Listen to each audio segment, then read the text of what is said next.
final del 80 ya una tendencia a profundizar la violencia oficialmente.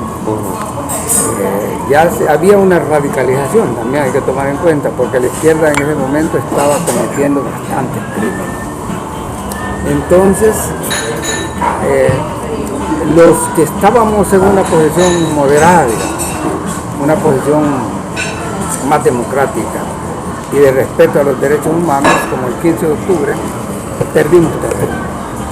Pero no se justifica aún mi salida, porque se supone que el momento en que mataron a las monjas, que fue cuando se reorganizó la Junta y me sacaron a mí, yo podría haber ayudado más a la investigación. El libro recopila las memorias del coronel Bajano y los hechos que se desarrollaron luego del golpe de Estado y la supuesta vinculación del militar, ahora en retiro, de cómo benefició a la guerrilla. Parte de, digamos, de las conspiraciones para que se diera este golpe de Estado, como él va a contar también en la presentación, y lo dice en el libro, Monseñor Romero estuvo al tanto, incluso hasta participó en algunas reuniones, ¿verdad? El libro Una oportunidad perdida destaca lo que pudo ocurrir en el país si se hubiese instalado un gobierno inclusivo y pudo evitar todo un conflicto armado que se vivió durante 12 años en la nación. El golpe se da el 15 de octubre de 1979. Ahí se instaura una junta militar de gobierno con militares y civiles, ¿verdad? Participan Abdul Gutiérrez, participa Duarte, participa Guillermo Ungo y el coronel Majano. Esa junta de gobierno fue realmente increíble, de altura, ¿no? Cuando la Fuerza Armada asumió el poder en 1979, no lo hizo con el afán de continuar mandando en el país, para que el pueblo salvadoreño, en un ambiente pluralista, en un ambiente de libertades, pudiera expresar.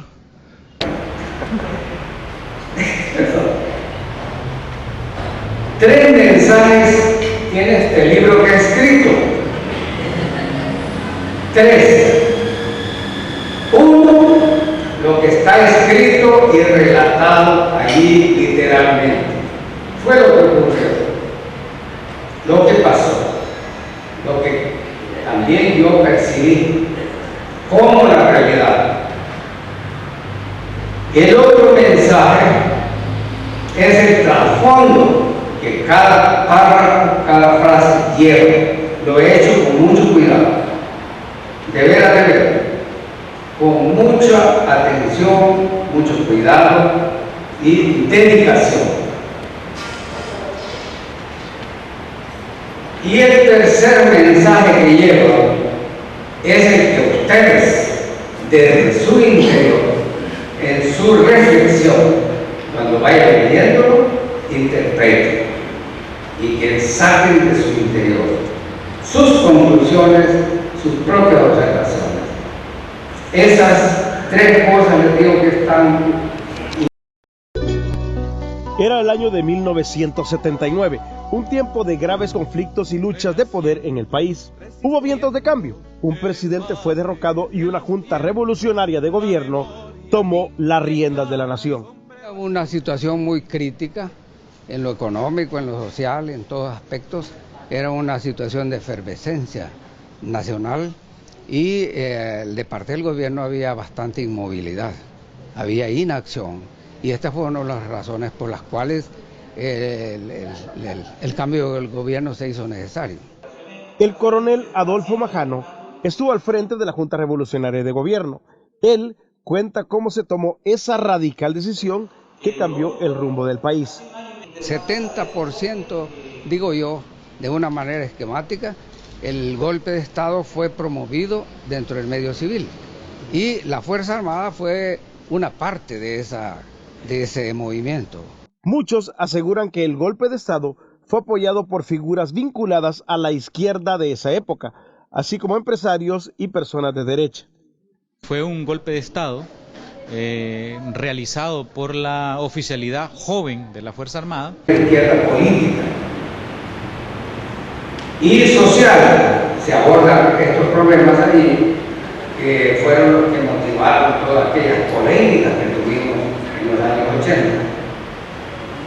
Lo escribí, también quiero hacerles esa aclaración, en tercera persona, con el objeto de no utilizar esta obra para estarme justificando y hablando de mí, de yo tomar un papel egoísta, estar tratando de justificarme o hablando de mí en cada caso. Entonces tomé una posición no de observador, sino simplemente de analista. Y en lo posible, pues, trato de mencionar los sucesos que ocurrieron, objetivamente, tal como ocurrieron. Dejo la salvedad que uno, a pesar de todo, la forma objetiva que quiera tomar, casi siempre tiene sus condicionamientos. Habrá algunos. Y dejo abierta la puerta para que también tenga algunas equivocaciones, algunos errores, y en el momento que sea oportuno, pues me lo dan y hacer uso de ellos.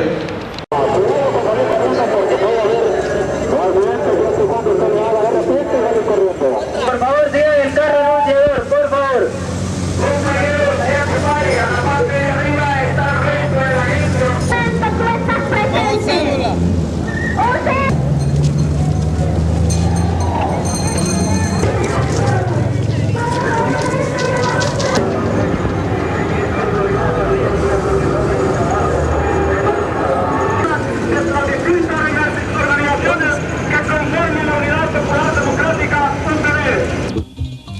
Farabundo Martí, líder de la Revolución del 32, y se formó la izquierda armada por 4 grupos. Por años, Chafí Handal siguió la línea soviética de manipular el sistema político para ganar el poder. Cayetano Carpio seguía la línea de Ho Chi Minh para obtener el poder mediante la guerra prolongada. Joaquín Villalobos adoptó la línea del Che Guevara Cuba, levantamientos de campesinos. Ernesto Jovel inicialmente buscó alianzas en la izquierda para obtener el poder. La historia de los grupos fue y se mantuvo violenta. Roque Dalton, líder revolucionario y poeta, fue juzgado y ejecutado en 1975 por grupos guerrilleros en la disputa ideológica. Comandante Ana María fue apuñalada 86 veces con un picayelo en 1983 en Managua. Su líder, Cayetano Carpio, declaró unidad, pero cuando se descubrió que fue responsable de la ejecución, se suicidó meses después. A finales de 1980, los 4 grupos guerrilleros se unen en preparación a la guerra prolongada. Muchas agitaciones populares. Comandante Chafí Handal en la Universidad Nacional. Comandante Ana Guadalupe Martínez en la Universidad Nacional.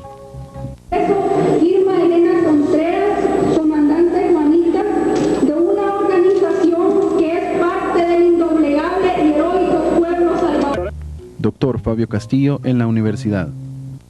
Para que no se dejara inclinar por los intereses de la burguesía y de la oligarquía. Comandante Facundo Guardado. Esa insurrección de 1932, cuando las masas se levantaron con las armas en la mano. Y así se unieron los grupos de izquierda para la toma del poder, haciendo un llamado a la insurrección armada.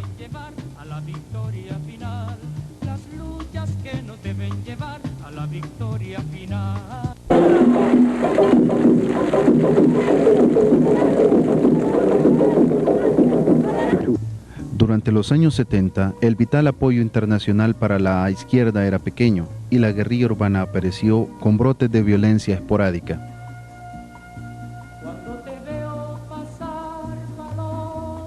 En 1971, la guerra prolongada se inicia con secuestros y asesinatos.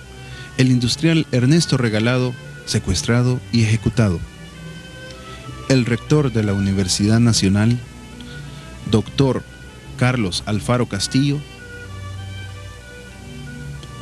es acribillado en su automóvil.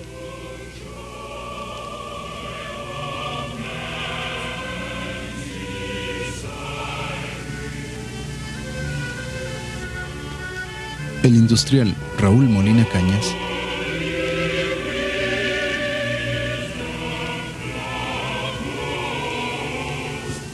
es secuestrado y ejecutado. El industrial Roberto Poma Hijo, secuestrado y muerto en su cautiverio, encontrado en una casa de los Planes de Renderos. El ministro de Relaciones Exteriores, el industrial ingeniero Mauricio Borgonovo Pol, secuestrado y ejecutado de un disparo calibre 22 en la cabeza.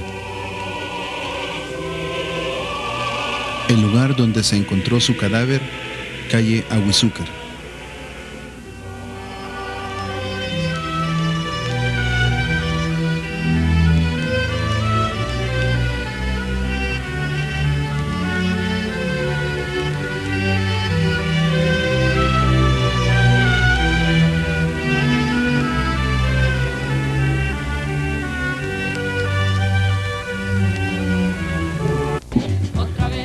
Los movimientos de masa se volvieron populares, y así la izquierda desafiaba el poder.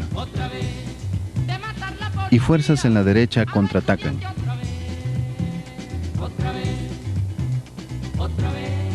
El padre Rutilio Grande es asesinado. He puesto esa bolita una oportunidad perdida, pero también en su época se conoció como Pol Puca. Tiene sus razones eso. Digo, Walter Raudales, que ellos apoyaron, no apoyaron, participaron. Monseñor Romero, el padre Ignacio de Aguría, voy a hablar así claro y pelado. Esta es la oportunidad de que yo pueda explicar cosas relativas al golpe, porque bueno, estuve aquí en aquellos años y en represiones y luego salí del país y todavía estoy por allá. Pero ahora será la oportunidad de poder explicarles y recibir las preguntas que quieran respecto a esto, porque temas hay muchos que poder afrontar. Y eso ya es bastante. Cuando llegué a este movimiento militar inicial de joven, supe del golpe de Estado 7 días antes. Y en ese corto periodo de tiempo, pues, fui tomando participación hasta que al fin me comprometí y estuve ya directamente involucrado. 48 horas antes, más o menos. Pero cuando yo llegué a participar en este golpe de Estado, Monseñor Romero ya estaba. Él ha estado más metido que yo en este golpe de Estado. Ya era chuca cuando yo llegué al golpe. Palabra chuca quiere decir alguien que ya tiene mucho tiempo, mucha experiencia, está metido en algo, está directamente involucrado. Voy a hablarles así de la manera más simple que pueda. Y también les reitero, espero que hagan las preguntas que quieran y voy a contestar de la mejor manera posible. El 15 de octubre exactamente no fue un fracaso, porque ese es un término que se utiliza muy en general. Y es lo que políticamente se ha dicho de parte de muchos. En la década perdida. Y en general también aún los mismos compañeros militares lo toman como un fracaso. Yo no considero que haya sido un fracaso, porque tuvo éxitos en algunas cosas.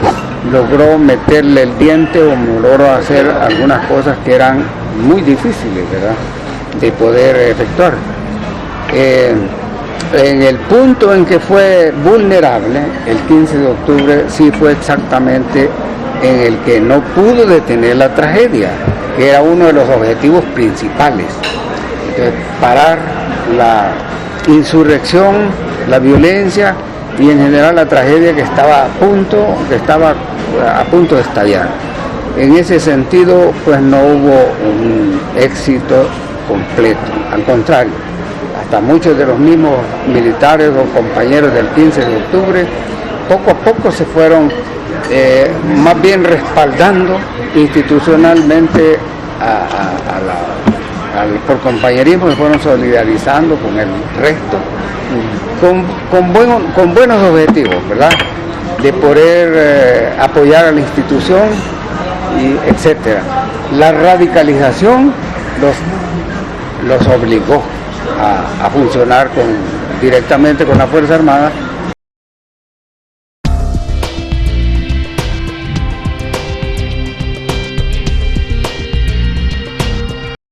La razón por la cual este punto de que no se pudo detener la tragedia, digamos, mi punto de vista es que la izquierda tenía una insurrección ya programada y por más alternativas que se ofrecieran, no las aceptó, no las quiso tomar. Digamos, el 15 de octubre tuvo un éxito en el sentido que se abrió completamente a una apertura. En ese momento los oficiales pesaron bastante en el resto de la Fuerza Armada y los oficiales jóvenes. Y entonces se abrió una apertura grande, como es haber montado un gobierno que estaba de centro izquierda, digamos, ¿verdad?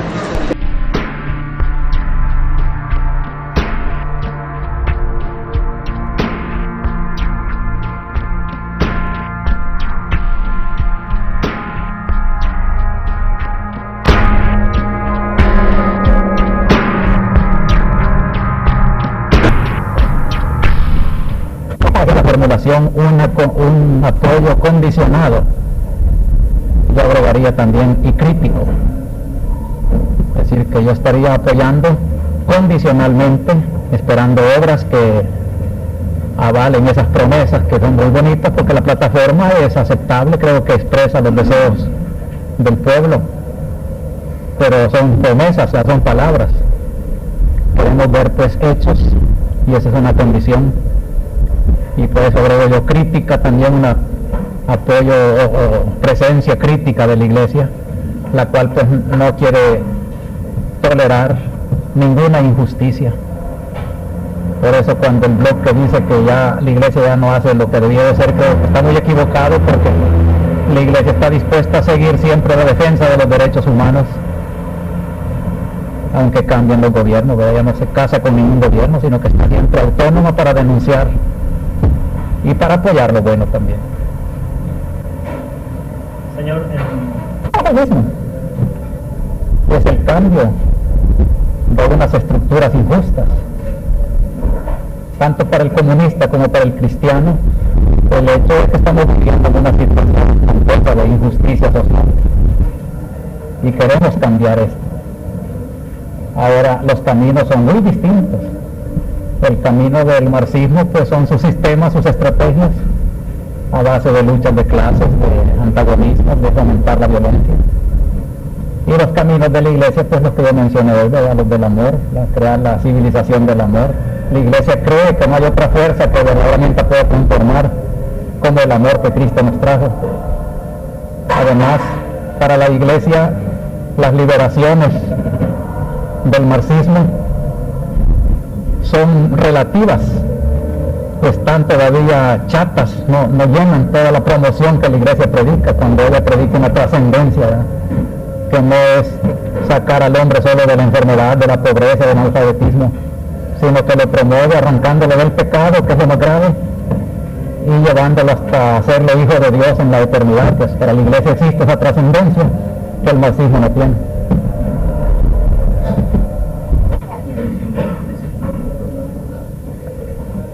En concreto, pues, con motivo de la ocupación de los ministerios, ha habido alguna invocación a ellos de que se admitiría mi mediación, y ellos han dicho que no,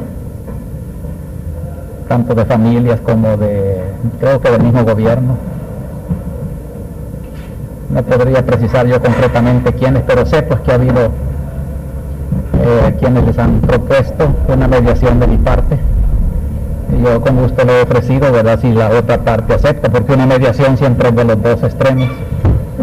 Y aunque las familias y el gobierno me pidan a mí, pues si la otra parte no acepta, no existe posibilidad de mediación. Y así que el bloque pues ha dicho que no acepta la mediación del arzobispo. ¿Pero ha explicado por qué? No sé. O sea, ¿usted ha tenido contacto con ellos a este respecto? No. ¿Se ha acercado a ellos para ofrecerles mediación? Los mismos interesados les han pedido a ellos. Es que yo creo que había dos cosas en mi explicación de hoy. Lo de los ministerios, donde solo es el bloque el que está como parte de la contraparte que han pedido mi mediación, ¿no? Allí me refería ya al bloque concretamente.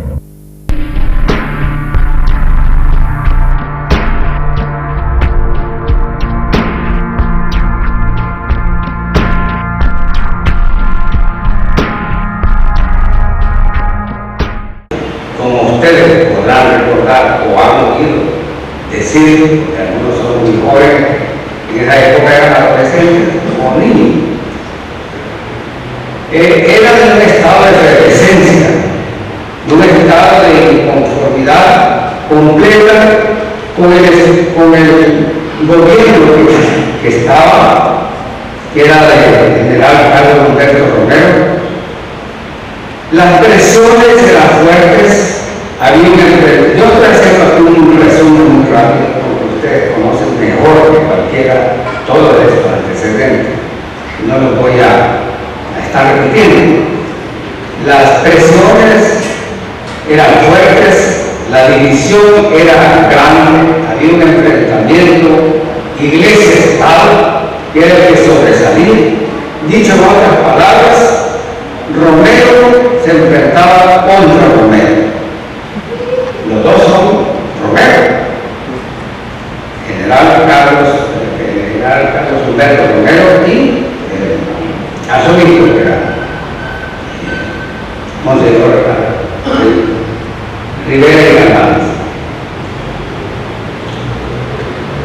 Lo especial de la situación que quisiera llamarle muy bien la atención es que el gobierno no era consciente de que había una situación de efervescencia que estaba sacudiendo la mesa. En otras palabras, no se daban por aludido. Había un inmovilismo a nivel del gobierno, es decir, ajeno a la situación. Había inacción. En pocas palabras les estoy describiendo el panorama general. Eso es lo que pasa. Cuerpos de seguridad les han venido asesinando gente y no es esto para justificar los acontecimientos recién pasados. Hemos tenido varias veces hechos en los cuales se han enfrentado cuerpos de seguridad con manifestantes y no ha sucedido nada, porque no han sido agredidos. Maybe the straw that breaks the camel's back. De paciencia está por terminarse. I'm giving one last chance before taking measures that we all may regret later. Tengamos que lamentar.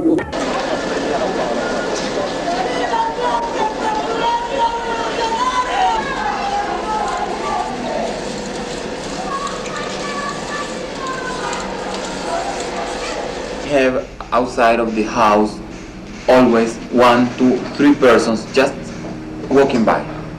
But we cannot ask them what they are doing, but it's obviously they are just watching and writing what they see in this place. The police were suspicious that you belong to a left guerrilla group or any group. They thought it was dangerous for the government. You could be condemned just with the suspicious.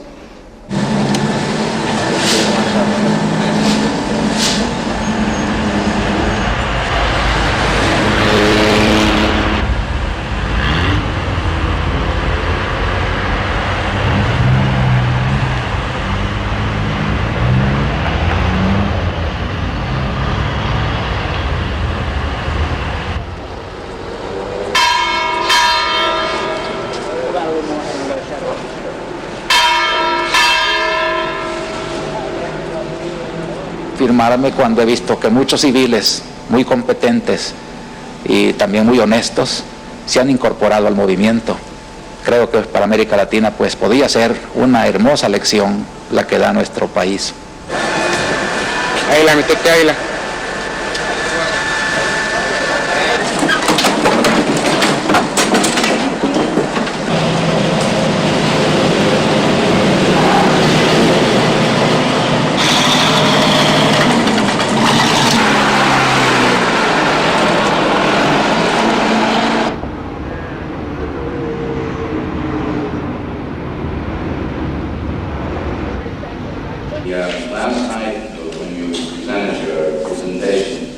Definitivamente el rompimiento tiene que ser completo.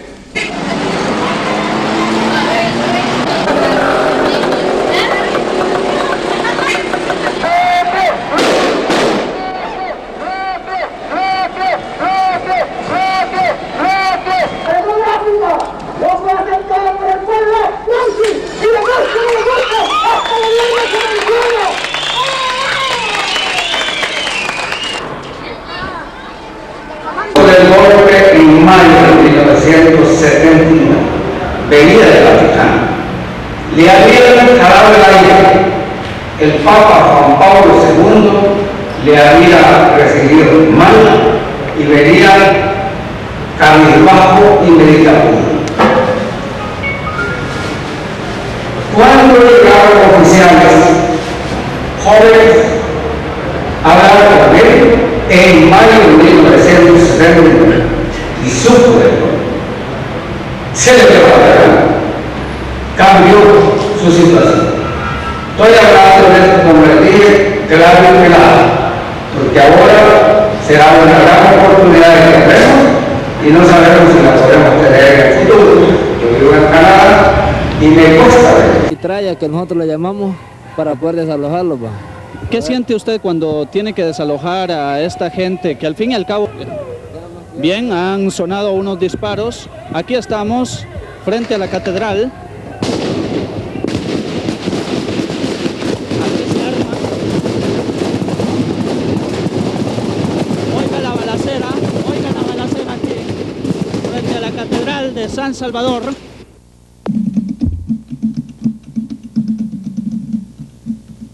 Toma y desalojo de la Embajada de Costa Rica.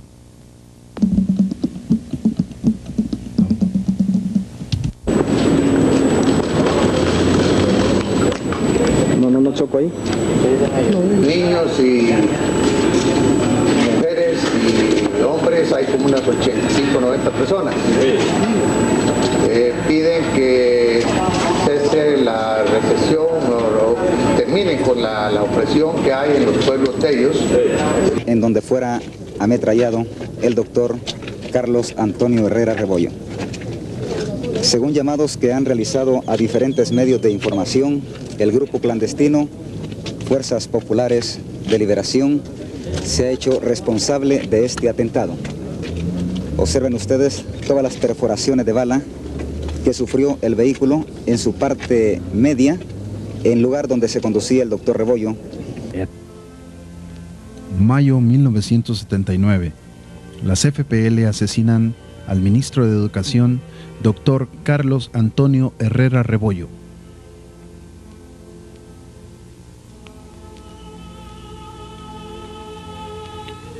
Muertos en el desalojo de la Embajada de Venezuela.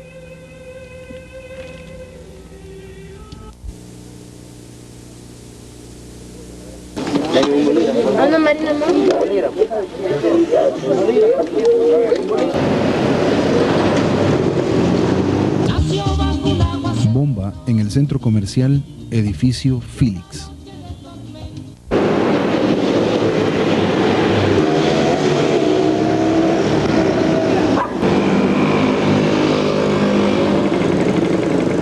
Y a la noble institución son el producto de anticuadas estructuras económicas, sociales y políticas que han prevalecido tradicionalmente en el país, las que no favorecen a la mayoría de los habitantes las condiciones mínimas necesarias para que puedan realizarse como seres humanos. Por otra parte, la corrupción y falta de capacidad del régimen ha provocado desconfianza en el sector privado, por lo que cientos de millones de colones se han fugado del país, acentuándose así la crisis económica en perjuicio de los sectores populares.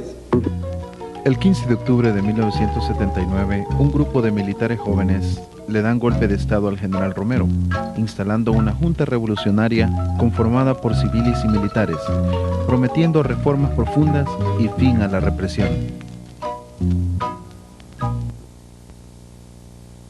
Nosotros fuimos llamados. Many hoped the 1979 coup would be El Salvador's revolution. It was an historic event that broke the old alliance between the oligarchy and the military. The junta promised sweeping land reform and an end to repression.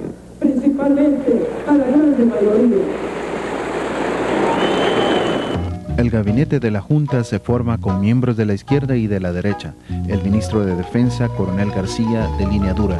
El ministro de Educación, Salvador Samayoa, secretamente comandante de las FPL.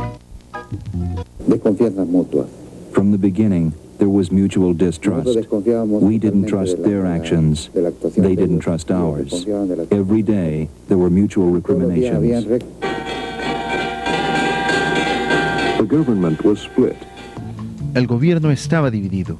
La Junta no controlaba las extremas. La organización LP28 circuló un video para desestabilizar el gobierno. Se iniciaba con un himno comunista.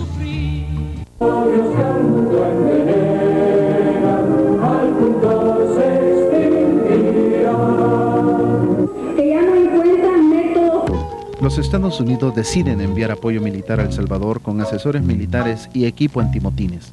Pero la Junta no tenía el poder de controlar a la izquierda, que quería el poder absoluto, y la derecha, que quería erradicar a la izquierda.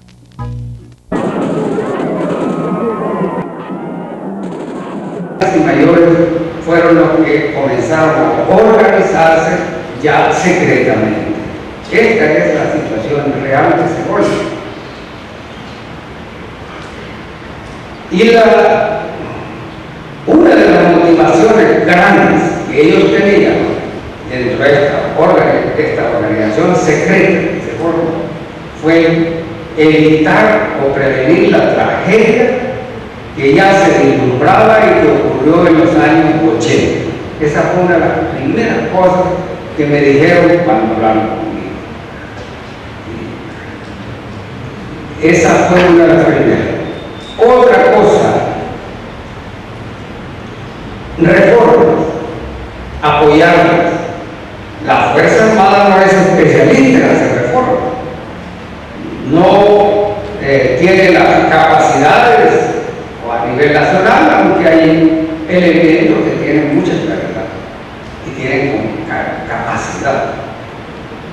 La Fuerza Armada tiene hombres capaces y algunas veces no se puede distinguir porque el que es muy capaz generalmente es discreto, no anda ufanándose de sus capacidades.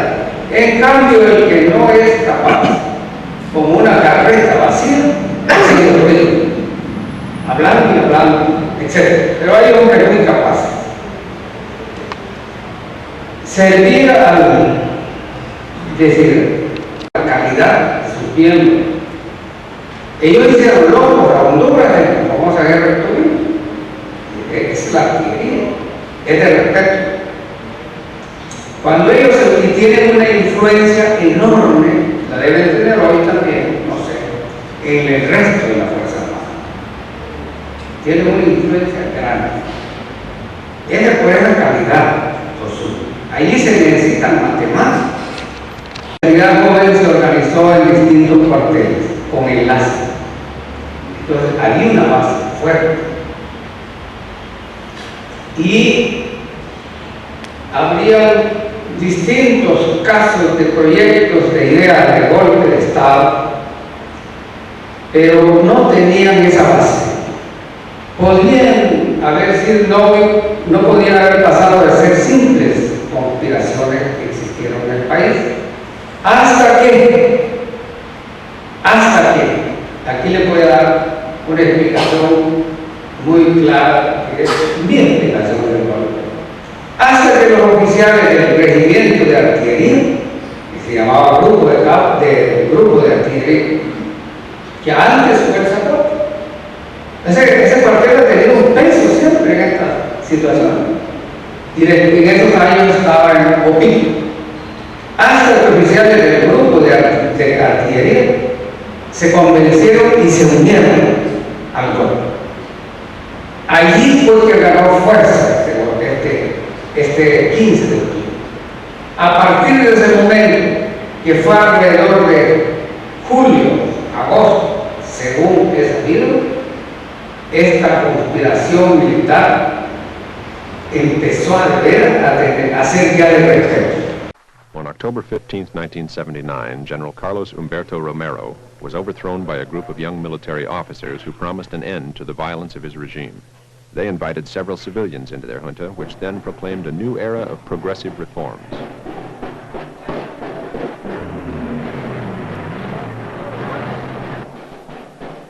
But the junta's promises were never fulfilled, and popular outcry for social and democratic change was brutally repressed. The U.S. government, fearing another Nicaragua-style revolution, responded by sending anti-riot gear, bulletproof vests, jeeps, helicopters, communications equipment, and other forms of so-called non-lethal aid.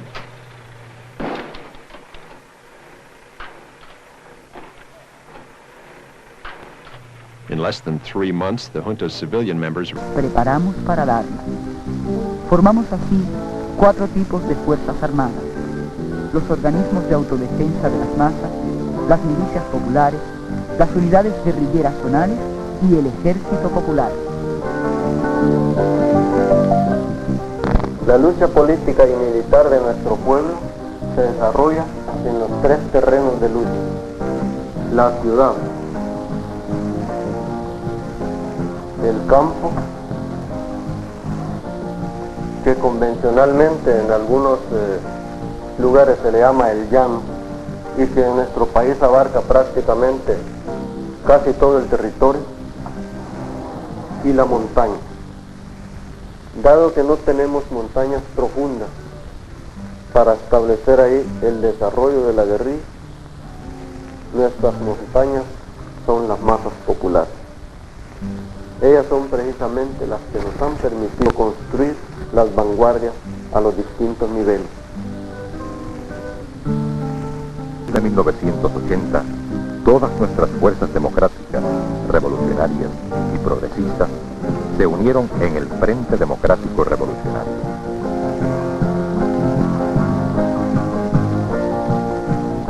Ahora contamos con un solo frente político-militar, bajo una misma bandera y guiados por una misma estrategia: el Frente Farabundo Martí para la Liberación Nacional.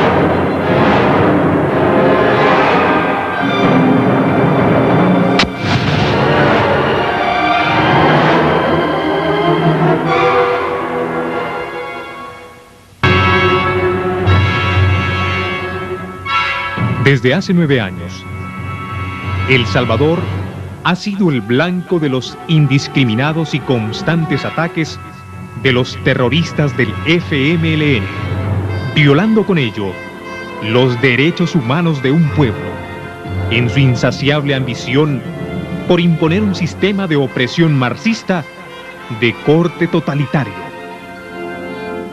Estos viles terroristas, a nivel internacional, mantienen una total desinformación. Ellos dicen luchar por el pueblo, pero la verdad es otra. Esta es la verdad clara y contundente del FMLN, que a su paso está dejando una estela de muerte y dolor en los hogares salvadoreños, mediante ametrallamientos, coches bombas, colocación de trampas explosivas y otra clase de acciones bélicas donde resultan innumerables víctimas inocentes. A estos inhumanos y salvajes hechos se aúna la constante destrucción en contra de la infraestructura, con lo que los terroristas del FMLN vienen a agudizar más la ya precaria situación salvadoreña, al destruir fuentes de empleo y desarrollo. Dejan sin trabajo y sustento a miles de salvadoreños que humilde y decentemente buscan ganarse la vida. Pero realmente es una proclama del país, es proclama civil. Tiene todos 3 3 proyectos, que era el que más tuvo aceptación. El segundo proyecto de proclama era uno que había elaborado el doctor Francisco Roberto Lima, que había sido vicepresidente de la República ya algunos años antes. Y el tercer proyecto de proclama era uno que había elaborado el doctor Luis Flores y el coronel Mariano Castro Morán, que había sido proporcionado a los oficiales jóvenes.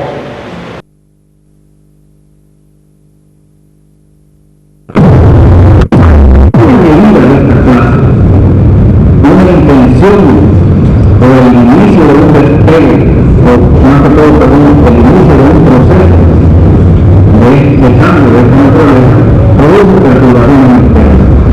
El gobierno ahora ha hecho varios pronunciamientos públicos, comenzando desde el primer pronunciamiento que se hizo en un día, unas 3 horas después de haber establecido el nuevo gobierno.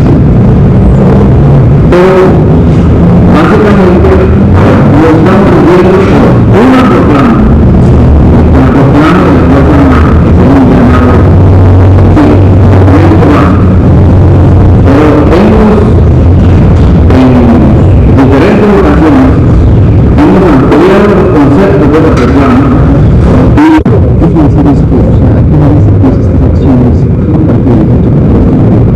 sí, no son acciones inteligentes de contragrupos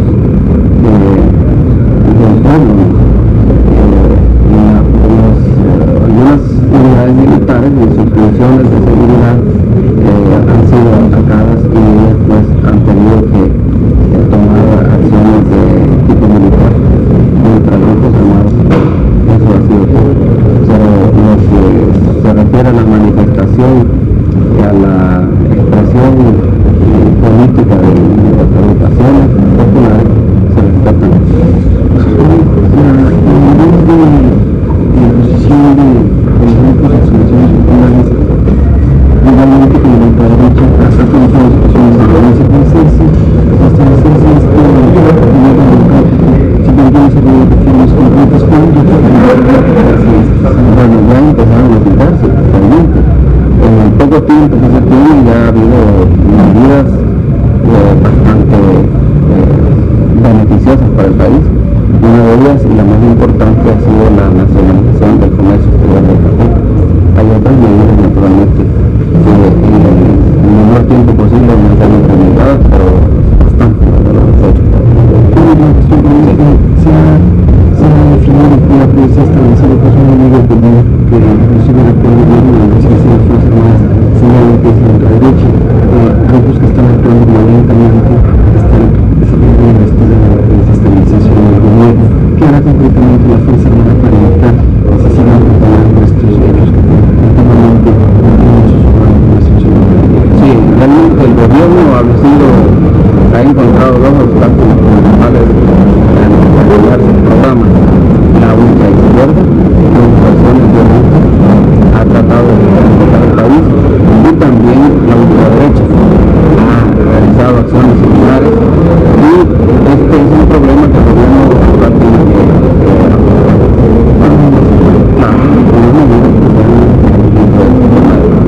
en primer lugar, inició un proceso de cambio de ética, y esa es la más importante fundamento del proceso, y acompañando a estas medidas de cambio político, pues las acciones de seguridad que la ciudadanía necesita para establecer una exactamente, una medida importante que se habrá de tomar o se está llevando a la práctica el desarme de todos los grupos que tengan organizaciones, el desarme de todas las personas que tengan ese tipo de artefactos. No puedo hacer represión, muchas gracias. El cuarto capítulo no es que sea el más importante, pero es el meollo del problema. El punto clave militar. Ahí se relata cómo fue exactamente que ocurrió en cada cuartel esa acción militar del 15 de octubre. La relato en detalle, que vi por dos cosas. La he adaptado, mejor dicho, lo más posible para la comprensión del público común y corriente. Incorporados a la Junta de Gobierno, Revolucionaria de Gobierno, los señores ingenieros Román Mayorga Quiroz, el señor ingeniero Mario Antonio Andino y el señor doctor Guillermo Manuel Hundo. Y el señor doctor Guillermo Manuel Hundo.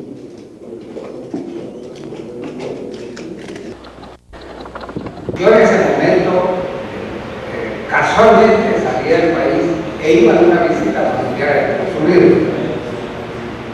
Y aquí hicieron, no sé qué cosa, que al final de cuentas, cuando vine me dijeron, me avisaron, me dijeron que ya habían decidido que iban a continuar el gobierno. En realidad yo soy consciente que estaba muy claro desde antes que yo no casaba ya la política que estaba siguiendo el gobierno. Yo no casaba ya los compañeros militares del alto mando, no comprendían ni siquiera. Claramente, ellos, les voy a aclarar esto, yo era un oficial, un jefe, era así de digo nosotros aquella coronel recién ascendido. Y casi todos ellos, los que quedaron en el alto mando, habían sido superiores míos en toda la carrera militar. De un día para otro aparecí yo arriba de ellos. Ya eso no me gustaba. Entonces nunca estuvieron a gusto, pero puedo agregarles que lo que verdaderamente causó esa fricción entre ellos y yo, había una falta de armonía. Es las políticas que yo siento un profundo, con toda buena voluntad, pues voy a atender a sus preguntas y responder hasta donde pueda.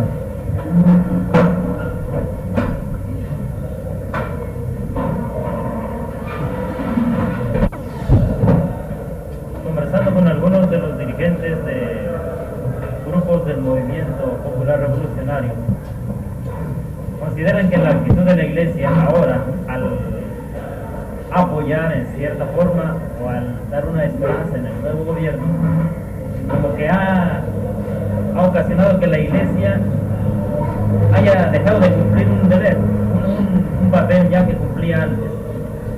O sea que, como quien dice, la Iglesia en su presencia, en su acción revolucionaria de cambio, promotora del cambio, ha llegado hasta aquí. Ya no puede animar más. ¿Cuál es su sentir al respecto? Respeto la opinión de los otros, ¿verdad? Si el bloque piensa así, pues lo respeto. Pero en mi conciencia tengo que estoy cumpliendo el deber y que la Iglesia no se estanca con una situación concreta, sino que ella vive la situación concreta desde su ser de Iglesia, desde su autonomía, lo cual la capacita para estar siempre actual, antes de un modo y de otro modo. Cuando se tienen esquemas muy rígidos, se cree pues que solo cuando se acomodan a esos esquemas se está cumpliendo el deber. Pero si se tiene la capacidad, la agilidad que yo mencionaba hoy en la homilía, de adaptarse y de acomodar sus cuadros, sus ideologías, sus esquemas a las situaciones de la historia que son vida, pues siempre estarán actuales. Y la Iglesia tiene esa cualidad de ser ágil en su pensamiento evangélico y de dar la luz del Evangelio a las circunstancias concretas, que hoy son de un modo, ayer fueron de otra y mañana serán de otra.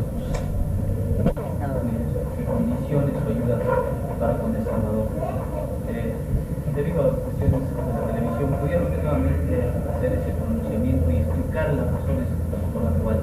Con mucho gusto.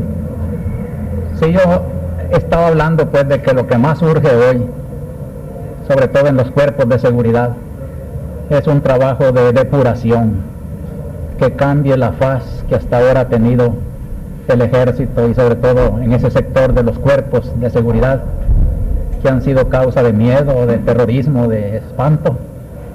Y yo contaba también la experiencia del jueves por la noche, donde sentí de cerca pues esa figura agresiva de la Guardia Nacional y de la policía. Y entonces decía que si hoy se ofrece una ayuda como para apoyar al nuevo gobierno, lógicamente creo yo que la mejor ayuda es, en el sentido militar, ayudarle a transformar estos cuerpos de seguridad, que sean verdaderos cuerpos de seguridad y que abran confianza en el pueblo en vez de terror. Explicó usted también algo más, unas razones, ¿no? Incluyendo de no hacerlo así, pues también Estados Unidos estaría propiciando más la represión. Ah, sí.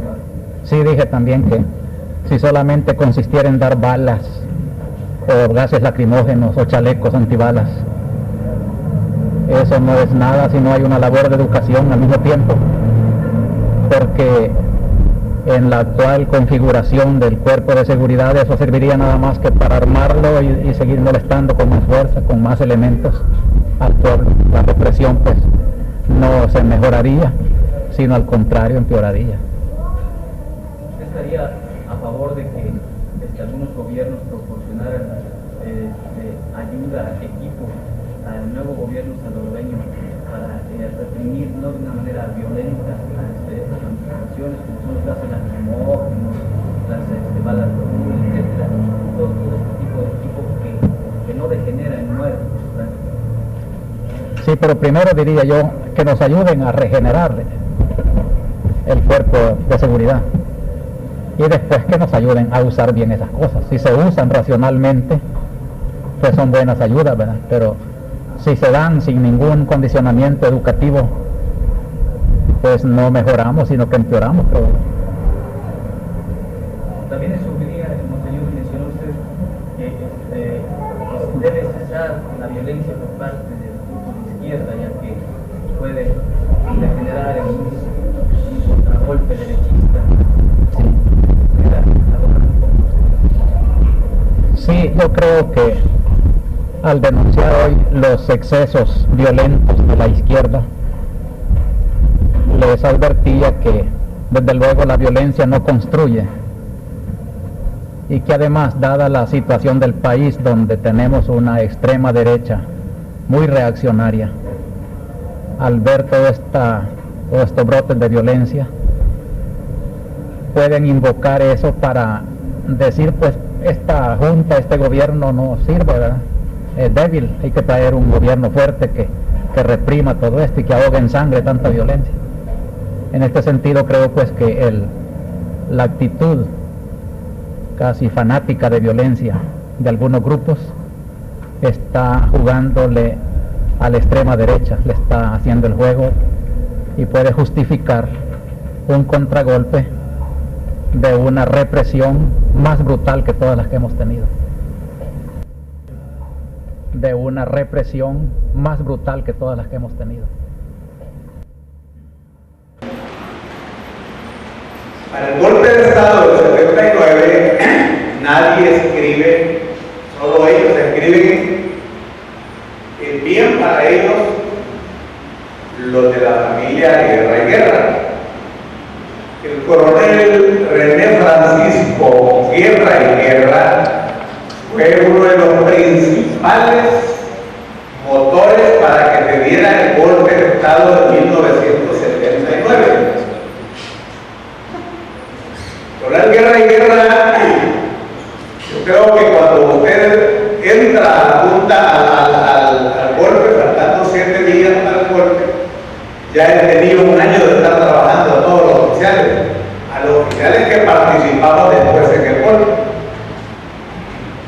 Pero es importante que se sepa, la idea de mi coronel Guerra y Guerra es que solo usted entrara a la Junta y quedara de alta en la Fuerza Armada con el grado de coronel.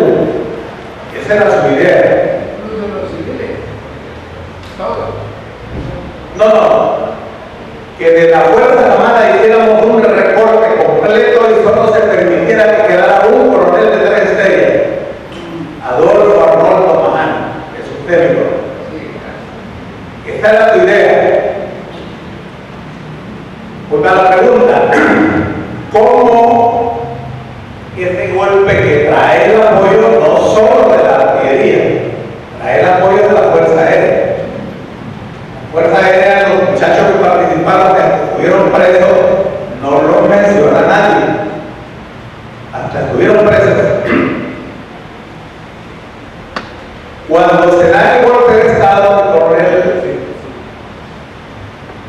quizás un mes, 2 meses antes, los gestores de ese golpe de Estado, los que vienen, no los que invitan, todo el grupo que viene, permiten que entre al golpe de Estado mi comandante, coronel Jaime Abdul Gutiérrez. Él solo tenía 3 personas que lo apoyaban: Mena Sandoval, Godínez y yo. Esos eran los 3. Pero se sorprendieron a ustedes. Ya no era del deseo, ya no era lo que deseaba mi coronel Guerra. Mi coronel Guerra no le aceptábamos la idea de pegar el gran recorte porque él se quemaba. Vamos a hablar de lo que estamos hablando aquí, cuando él decía que dentro de la proclama y dentro de las acciones a tomar inmediatamente después del golpe era que desaparecieran los cuerpos de seguridad. Eso es lo que no nos gusta. Y él no lo sacaba a nadie, él hablaba de evitémonos Tansin, decía. Vamos de una vez a lo que después hicimos en el 92, pero no lo hicimos nosotros, no lo vinieron a hacer con la oreja jalada. Pero sí me gustaría, no sé, mi coronel, de esto lo hemos hablado, espero que en el libro sí se reconozca al coronel Guerra, hemos sido ingratos con él. La otra persona que hay que reconocerle su gran aporte para que en el golpe de Estado solo hubiera quedado un muerto de San Miguel, guardia de San Miguel, fue la idea de llevar a cabo el golpe de Estado al estilo argentino, decía, rebelión en cada cuartel, y así fue. Así decía que la idea la promovía el coronel Francisco Samayoa, al director del hospital militar. Ya después multipliquen mi vida, es el actual director del hospital militar. La tanda de él está pensionada desde 1993, pero él es el director del hospital militar. Se hace un golpe de Estado donde hay rebelión en cada cuartel. Qué bueno, no nos matamos entre nosotros. Después viene lo de la proclama, mi coronel. No sé, la proclama, que llaman la proclama de la Fuerza Armada, en su redacción se nos infiltraron. Sería muy largo ponernos a hablar de esto porque ya como que sería de otro libro, pero se nos metieron. Usted lo mencionó al doctor Flores, Luis Flores, le dieron la Pepa Flores del papá del presidente Francisco Flores. Yo estuve en su oficina de coronel, y este es el siguiente punto que voy a tocar. Pasando de coronel, porque usted comete el error de exponerse a una democracia dentro de la Fuerza Armada, la votación que se da para quién iba a dirigir la Junta. Usted tenía el derecho, usted es más antiguo. Yo soy de los servicios, yo soy coronel de los servicios, soy ingeniero, igual que Abdul Gutiérrez, que general Gutiérrez. Él era menos antiguo que usted tenía el derecho. Y el ministro de Defensa, mi general García, él es el que había sido sargento en la escuela militar cuando usted era cadete de segundo año, y mi general Gutiérrez de tercero. Esa influencia no se pierde, pero usted es más antiguo. Usted es más antiguo y se expone a esa democracia dentro de la Fuerza Armada, y todavía le dijimos que el coronel va a perder por 150 votos. Usted ha hablado de la carta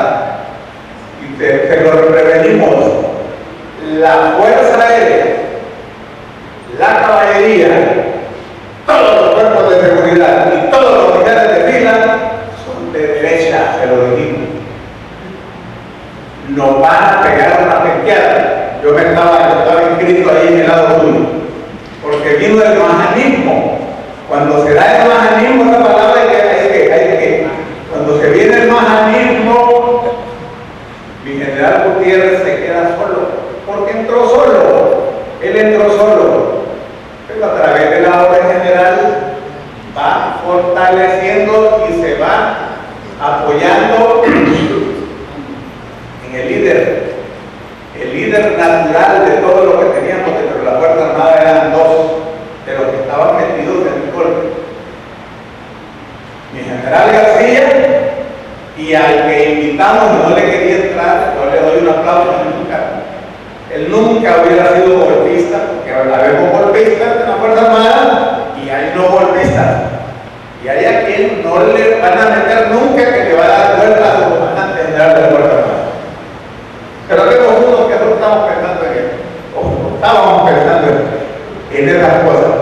Entonces, espero que este libro son explicaciones fuertes que hay que dar, coronel, porque yo le digo, mi coronel, esto es duro para ustedes, se lo dije, mi coronel, espero que tengan el libro. Las votaciones para la reforma agraria y para el decreto 114, donde el que alquila la tierra se la tiene que quedar al alquilador, en esas votaciones quedaron 4-1. Quedaron 4-1 y todos los que estuvimos en la conferencia del CEPA sabemos que el que votó en contra de esa reforma fue usted. Y lo felicito por honesto, porque dijo: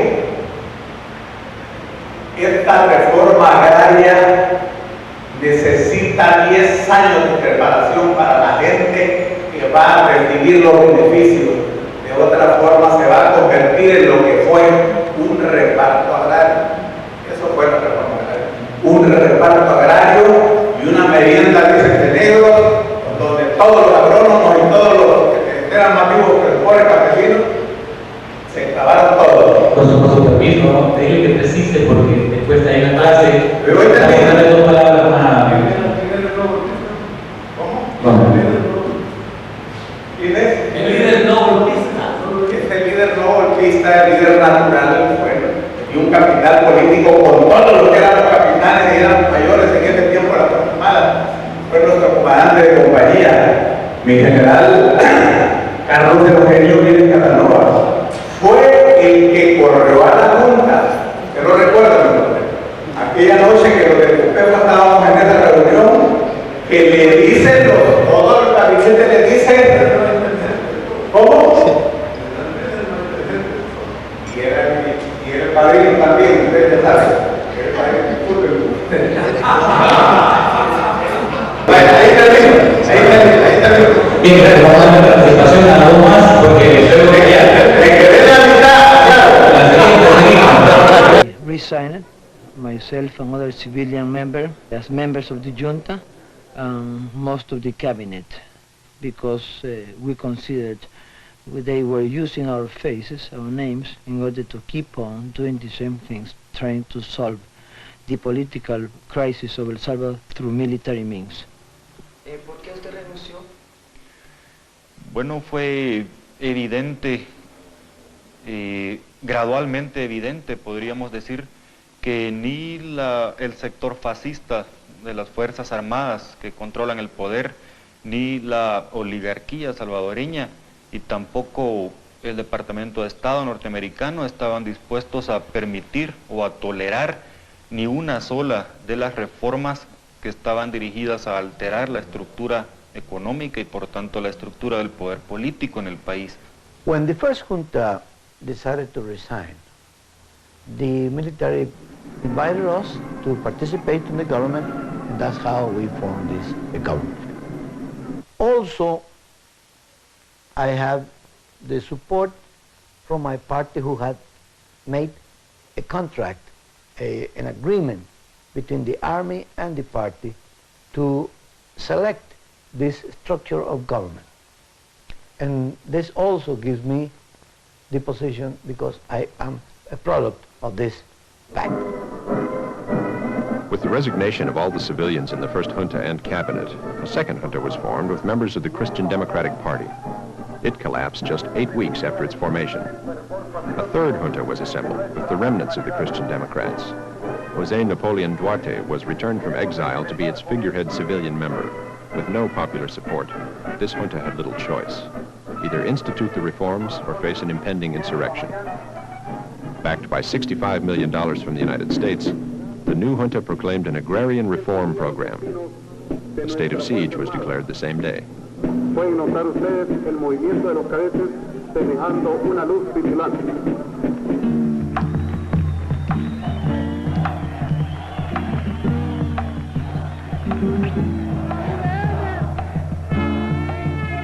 When the long-promised reforms were not instituted, hundreds of thousands of Salvadorans filled the streets demanding better wages and living conditions and an end to the repression.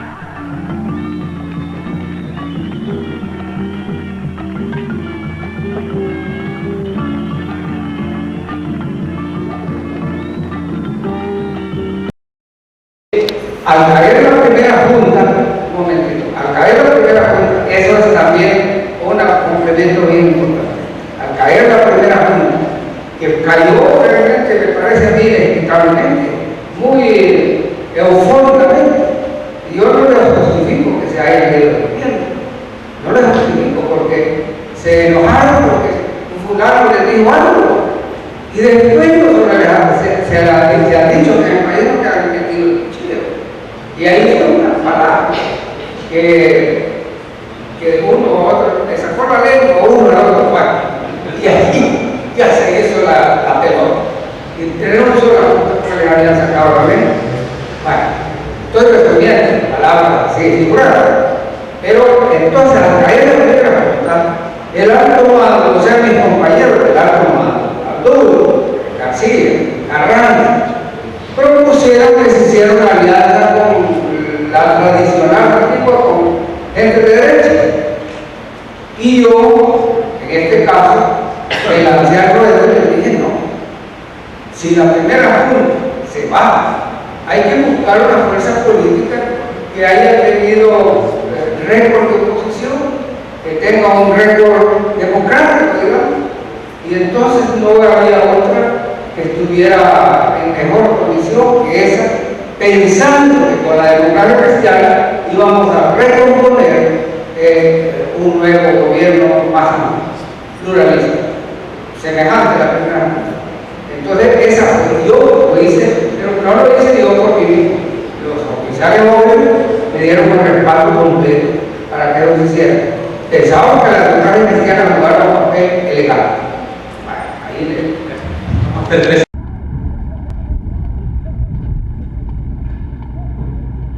¿Qué está la prensa? Pero está la prensa.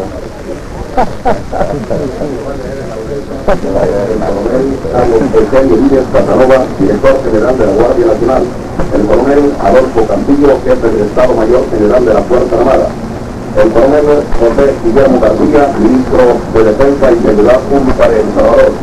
El coronel Nicolás Carranza Hijo, subsecretario de Defensa y Seguridad Pública, y el coronel Daniel Bustamante Carvalho, comandante de la primera brigada de infantería, directamente desde el Estado Mayor General de la Fuerza Armada. Como ustedes saben, hace 2 días un contingente de la Fuerza Armada capturó al mayor Davison en una hacienda en Santa Tecla, junto con otros oficiales de alta y civiles.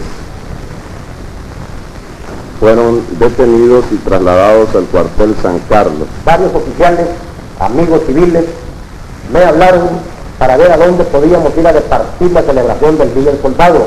Yo les sugerí que había solicitado al amigo Cornejo irme a dormir esa tarde y esa noche a la finca San Luis, que ya nos reuniéramos.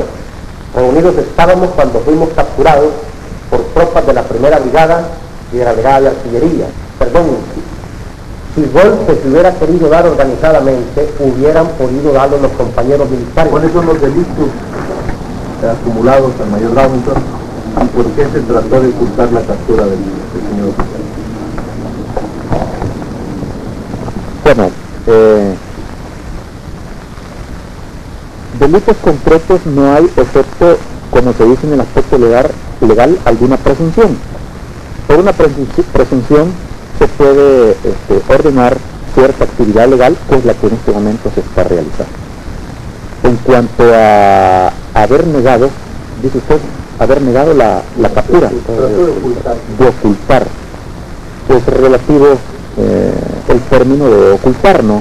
Por cuanto, por lo menos a nosotros, cuando se nos ha preguntado, siempre hemos dicho, o hemos tratado de decir siempre la verdad.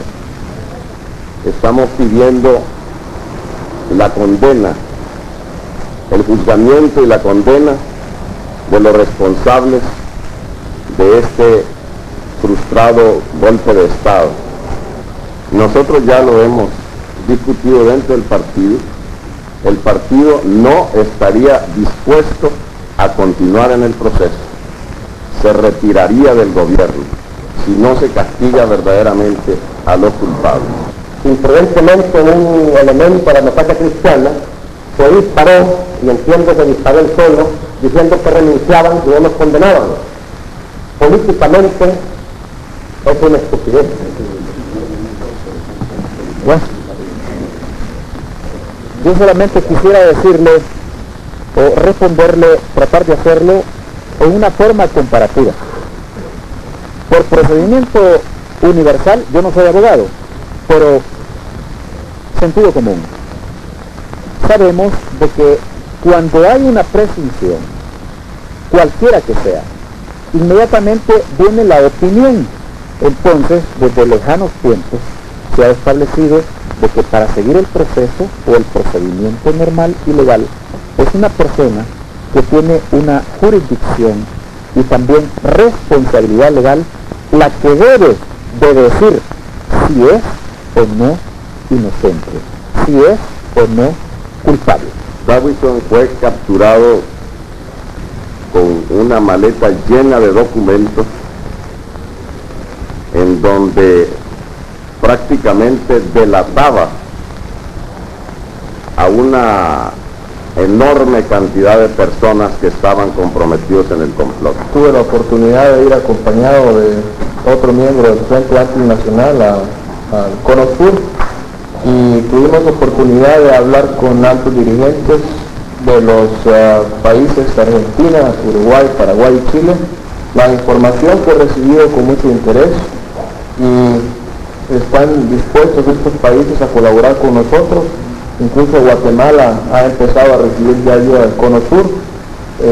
Eran de las gestiones ayudar a Centroamérica para salvarlo de la abatida comunista que está sufriendo Centroamérica, que ellos ya la vivieron y de la cual tienen mucha experiencia.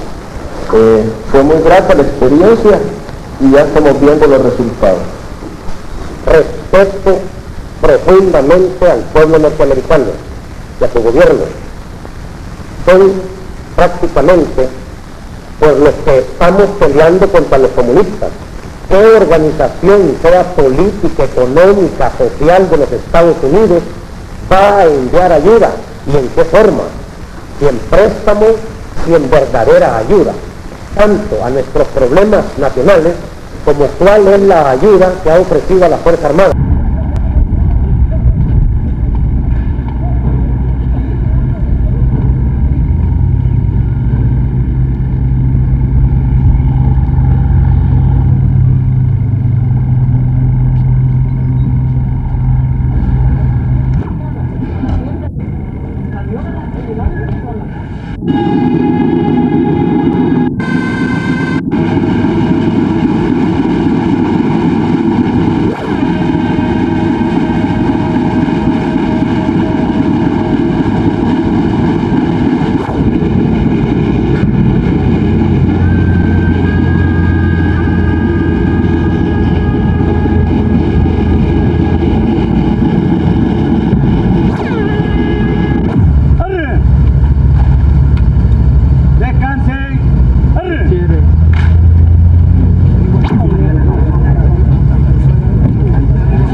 Haríamos concentrar en una sola frase: la búsqueda de la paz.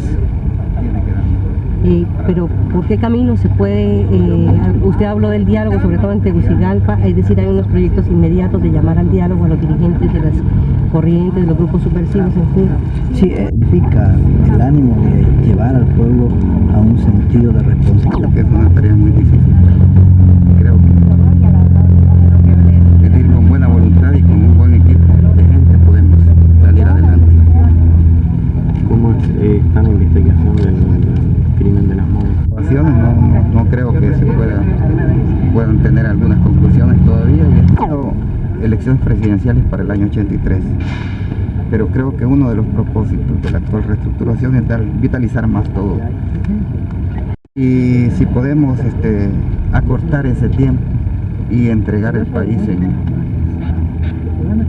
en un plazo más breve a un gobierno democrático, creo que estamos en la mejor disposición de llevar eso.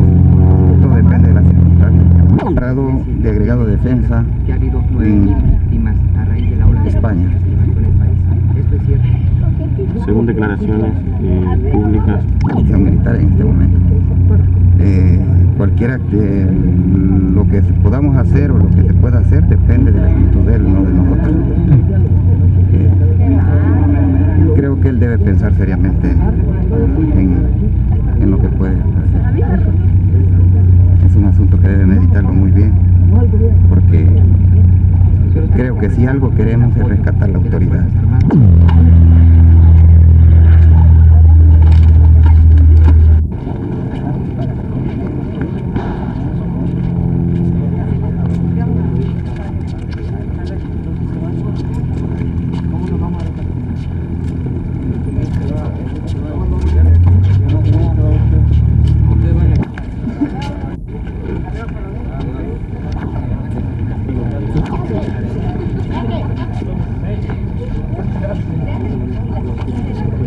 La situación, reivindicándose ante un pueblo entero. En resumen, el 15 de octubre significa la convicción y la decisión de importantes sectores del pueblo salvadoreño de cambiar de rumbo, anunciando la llegada de una nueva época. Esto nos coloca a todos los salvadoreños en un momento decisivo de nuestra historia, donde podemos alcanzar nuestras aspiraciones o frustrarnos, dependiendo esto de la conciencia que hayamos alcanzado y de la definición que busquemos. Ese viejo problema de fondo, y que es el mismo que ha estado presente todo el año en los diversos conflictos sociales, de gobierno y violencia, que es una lucha entre dos tendencias políticas diferentes. Una de ellas, la que trata de realizar el pueblo satisfaciendo sus aspiraciones. La otra, la que tratan de imponente y defraudándole. La maniobra para retirarme del gobierno ha consistido en predisponer el ánimo de la oficialidad en mi contra, abierta y encubiertamente, con calificativos y calumnias de toda clase, rumorando que había huido del país, abandonando el gobierno, que había entregado armas a elementos ajenos a la Fuerza Armada, que estaba negociando compromisos políticos en el exterior, etc. Todo ello fue para justificar mi desplazamiento y obtener el apoyo de la oficialidad a un nuevo proyecto. Después de haber tomado la decisión de retirarme, buscaron una justificación de apariencia legal, efectuando unas consultas o elecciones fraudulentas como agregado militar en la Embajada de España, con el mismo sueldo que tienen los miembros de la Junta. No lo acepto, porque no podría servirle honradamente a un régimen ilegítimo, porque además es una maniobra para alejarme del país, y porque quiero servirle ahora a mi pueblo, aquí, que es donde más necesita de sus hijos. Considero que este es un momento de emergencia nacional, donde se desarrolla un conflicto político que hay que resolver. No es un momento exclusivo para partidos políticos, sino para la unión de esfuerzos de todos los sectores, de todos los ciudadanos, en la búsqueda de una solución. No es el momento para intrigas ni rodeos, ni instrumentalización de las instituciones del Estado, mucho menos de la Fuerza Armada, la cual noblemente prometió el 15 de octubre actuar al servicio del pueblo como demostración de un nuevo signo político en el país. Por lo tanto, hago un llamamiento al pueblo salvadoreño, a la unidad y a la lucha por el cumplimiento efectivo de la proclama, definiéndose frente a un gobierno impostor que está maniobrando de manera desleal a sus espaldas para traicionarle y frustrarle nuevamente como otros regímenes lo hicieran en el pasado. A la Fuerza Armada hago un llamamiento para que se restaure el espíritu de la proclama del 15 de octubre de 1979, para reclamar del pueblo. Quien reclama el triunfo por la Unión Nacional Opositora 1 es el ingeniero José Napoleón Duarte. Pero este reclamo es en vano y sorpresivamente es capturado, torturado y luego exilado a Venezuela. En 1979 regresó a El Salvador y estas palabras se convirtieron en el propósito de su vida. Vamos a la tierra a trabajar por la libertad, por la justicia, por la liberación de nuestro pueblo. Lo único que le puedo decir a mi pueblo es que aquí estoy. Así se marcó el inicio nuevamente de la vida política del ingeniero Duarte en El Salvador, uno de los precursores del proceso de negociación, un proceso que se inició después del 15 de octubre del 79, cuando el general Humberto Romero fue derrocado. Por otro lado, la comunidad universitaria también se involucró en esta historia. Es Ana Guadalupe Martínez quien se presenta en 1979 como revolucionaria en pie de lucha. Para venir aquí, yo no fui a pedirle permiso a nadie, ni he creído en la amnistía que se ha dado a los que como yo hemos cometido y seguiremos cometiendo delitos políticos contra la oligarquía y el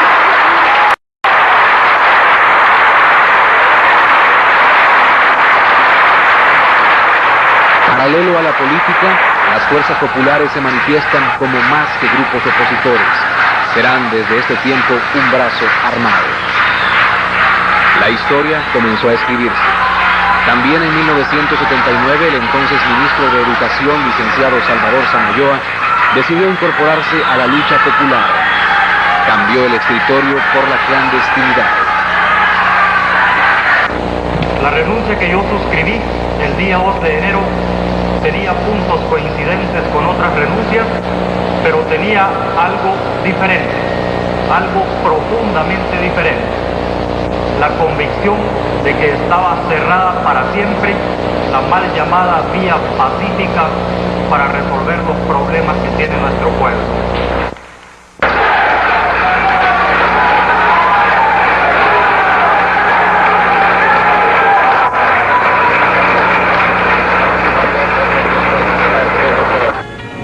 Comenzó su lucha revolucionaria y cuando trató de regresar a El Salvador disfrazado con una peluca, fue capturado.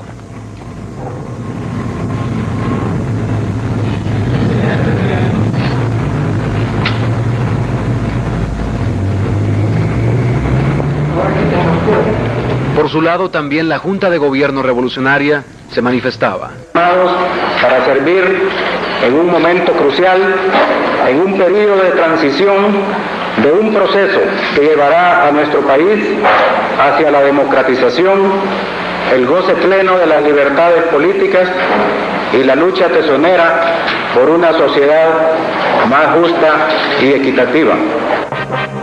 Tanto la guerrilla como las juntas de gobierno se declaraban partícipes de un cambio que necesitaba el país. Ambas decían ser impulsadoras de ese cambio. Sin embargo, la lucha había comenzado en las calles. Y las cámaras de teleprensa tuvieron que dejar los eventos sociales para ser el primer noticiero que informara de lo que desde estos hechos sería el conflicto armado.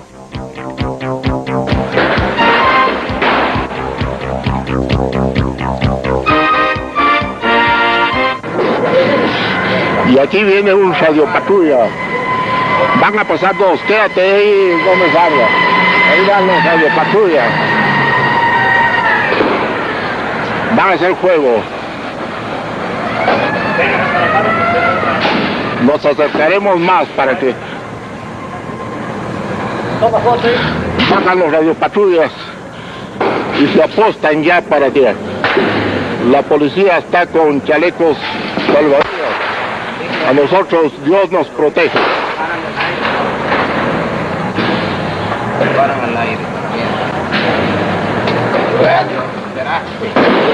El tiroteo, no hagan grupo acá, muchachos, no hagan grupo acá. El tiroteo está bueno.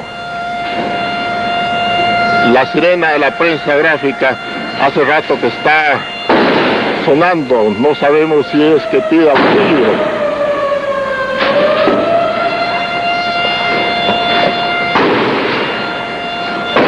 Muchachos, van a ver mucha gente,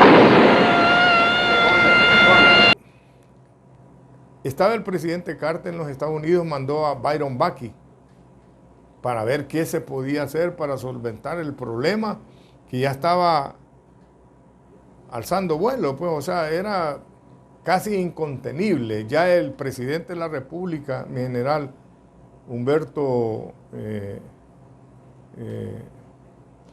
Carlos Humberto Romero, entonces se le había salido de las manos. O sea, mantener el control, la seguridad y todo. Entonces, por lo tanto, él vino aquí,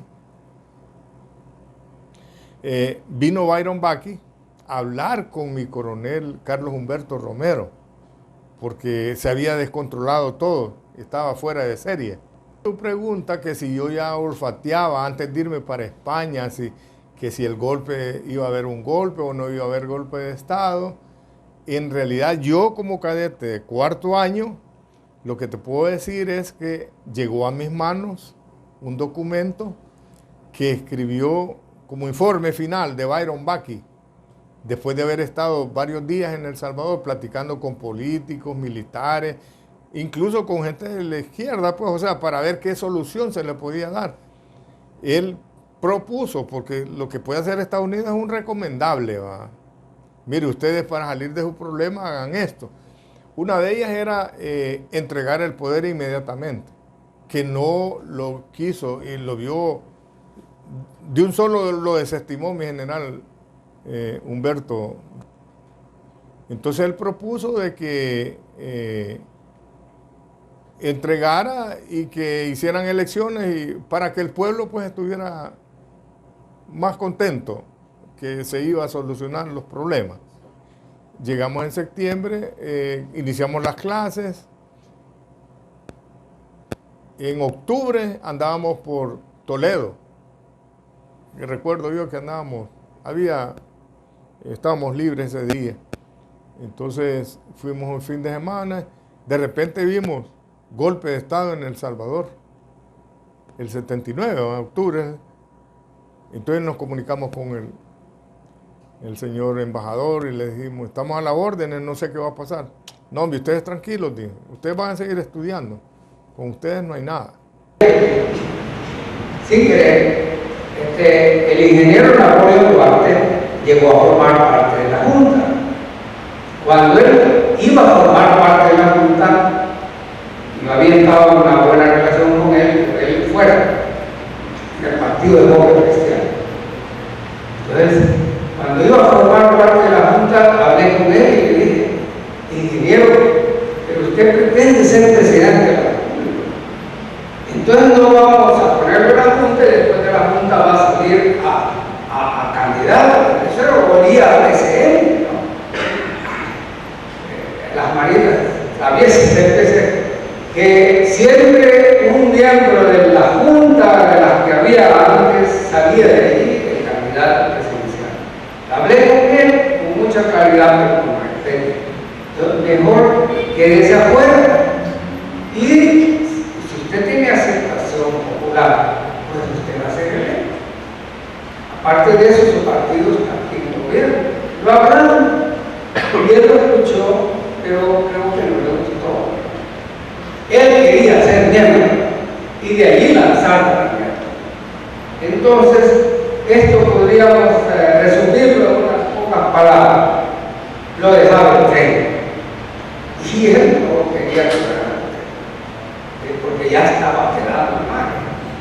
Nos llevamos bien, a pesar de esto. Llegó a la Junta. Varios miembros del Partido Demócrata no querían ser miembros de la Junta. Hablaron conmigo y esto los acuerdos. Pero hay algo más.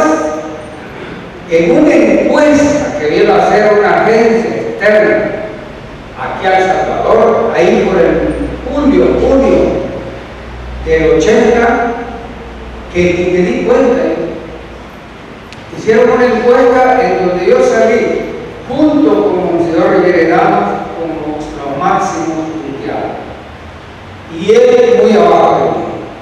Eso ya fue motivo de recelo. Yo noté.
A nivel nacional,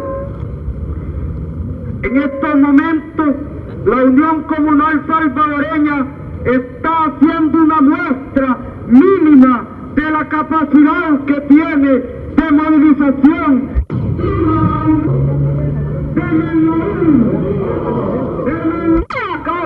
No tendría mayores consecuencias cuando la banca y el comercio exterior estuviera en las manos de unos pocos. Seguiríamos pagando altos.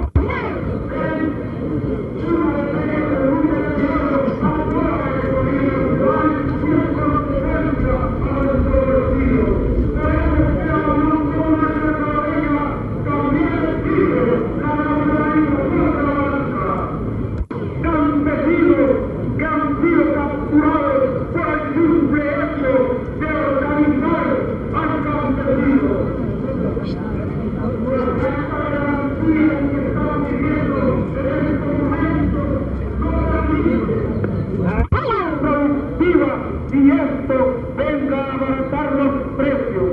También necesitamos un mejor funcionamiento del Instituto Regulador de Abastecimiento para que sea este.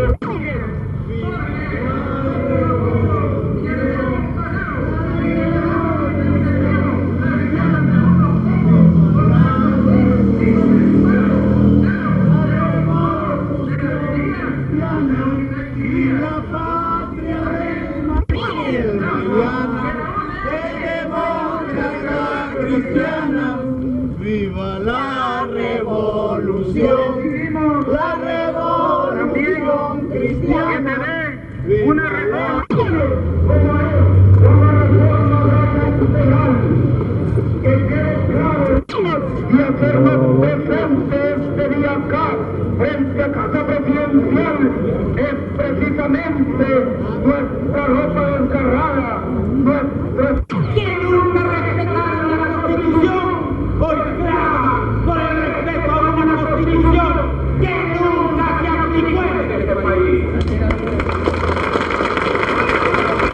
fundamentalmente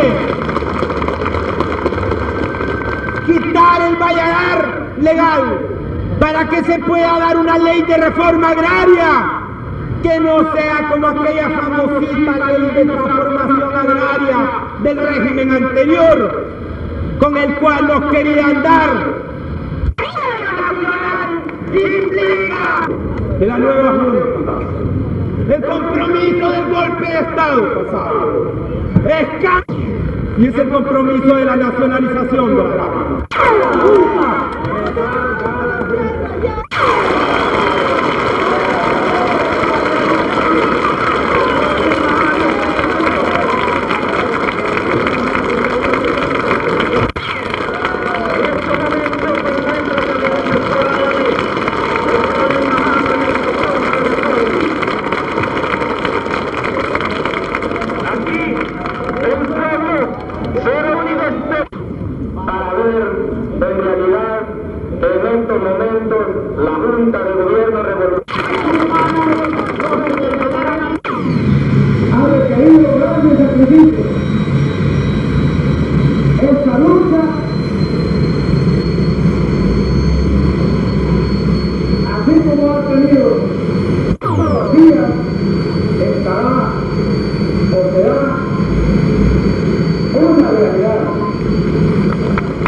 Amigos de la UCS, campesinos que han venido desde muy lejos a hacer aquí una demostración de su sentimiento. Compañeros de la seccional del Partido Demócrata Cristiano que han logrado llegar hasta acá.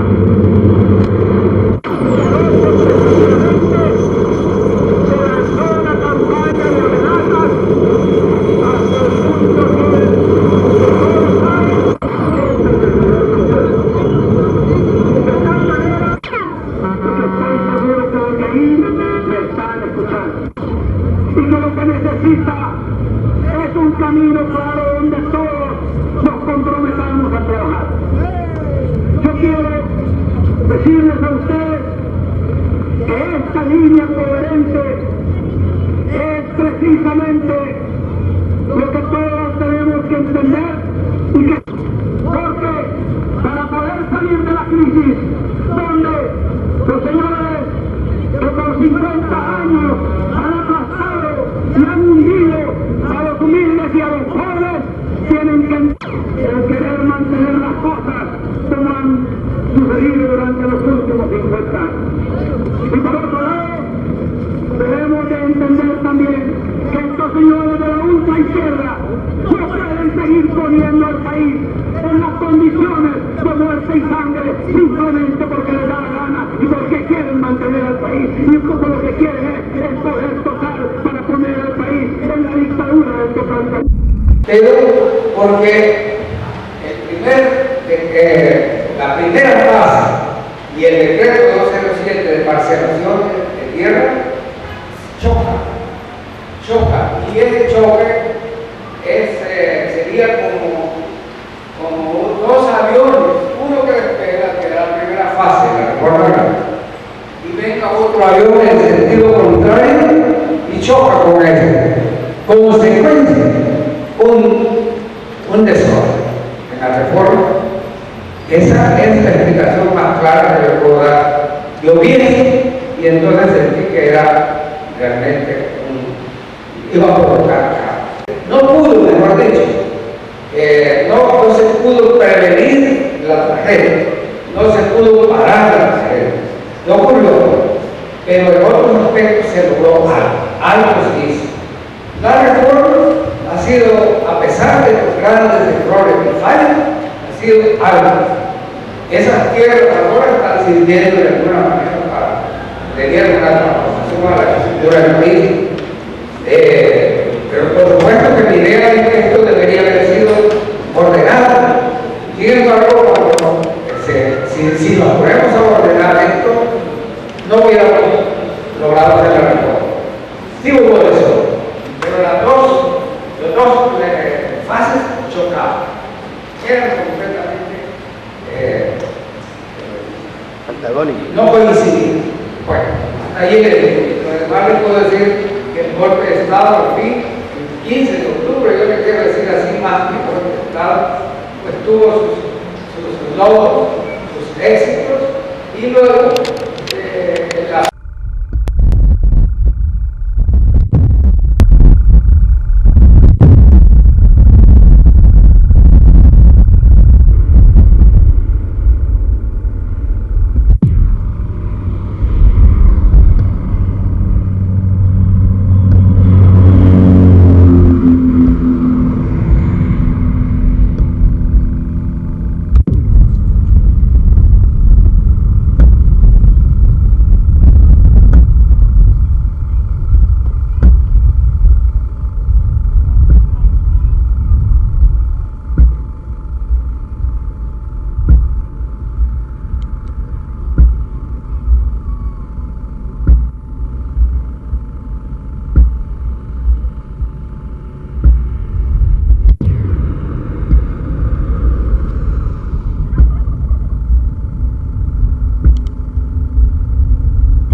¿Qué lo necesitaba, digo?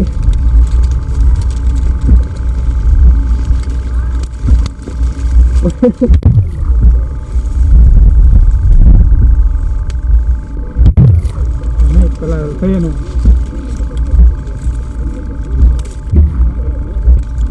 Una gran,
¿Lo tenés que... Es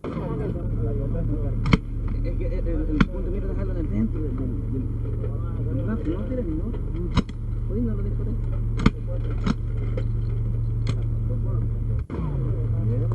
¿Qué le pasó?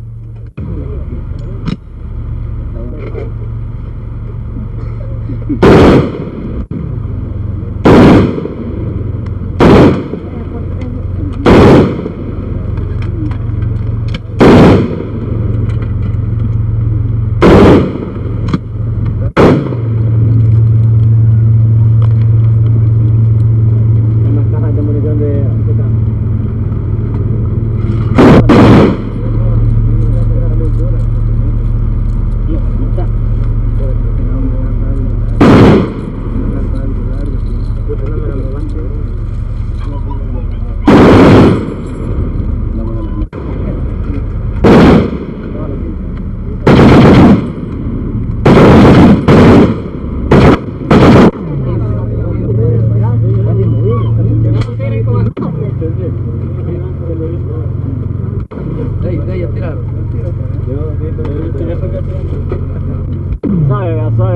cortas.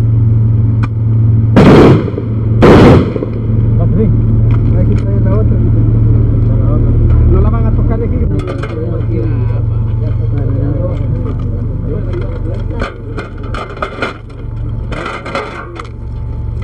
Una cinta. Una cinta.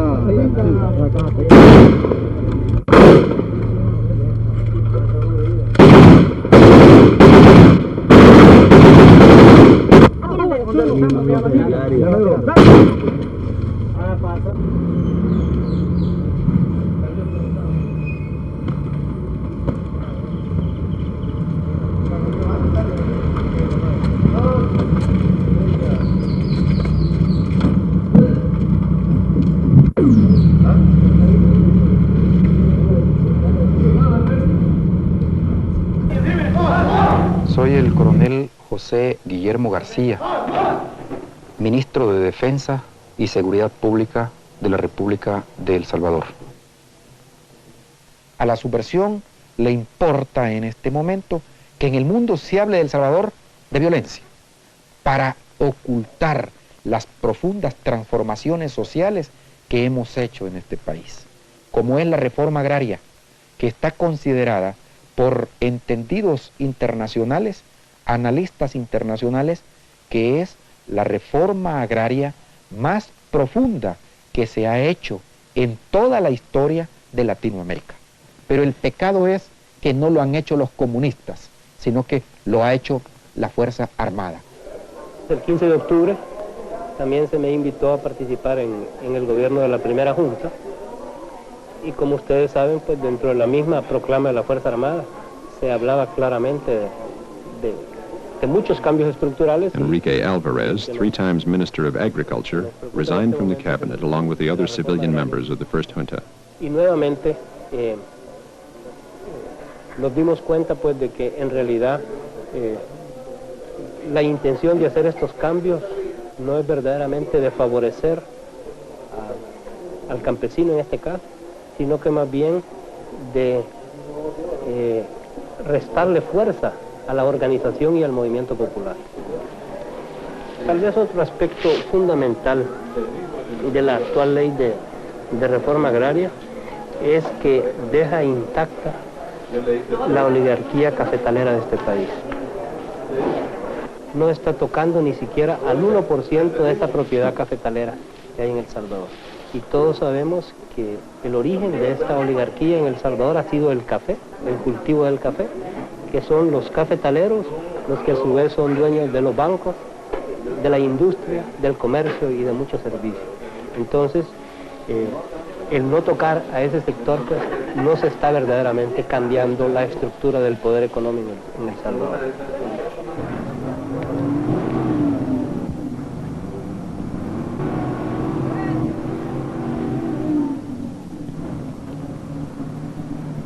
Estamos haciendo un recorrido por las calles de la ciudad y nos dirigimos en este momento hacia las haciendas que están en el proceso de transformación agraria.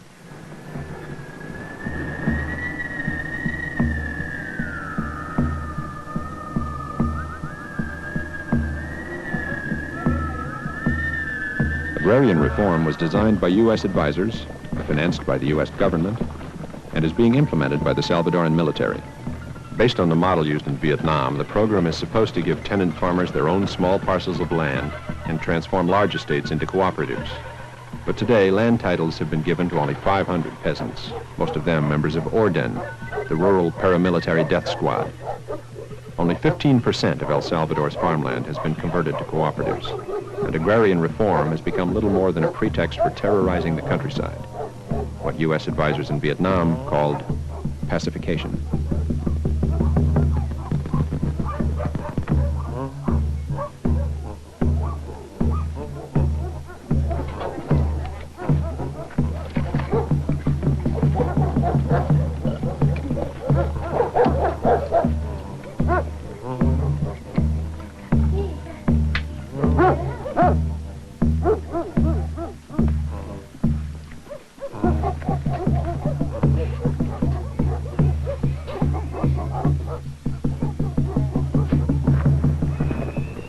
country as densely populated as El Salvador, the guerrillas could not continue to fight without support from the peasants. As a result, the entire population has become a target for the Salvadoran army.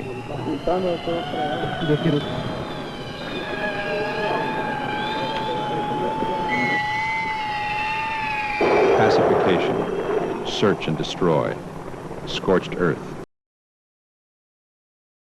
Ha tocado un punto clave, un punto importante, un punto crucial.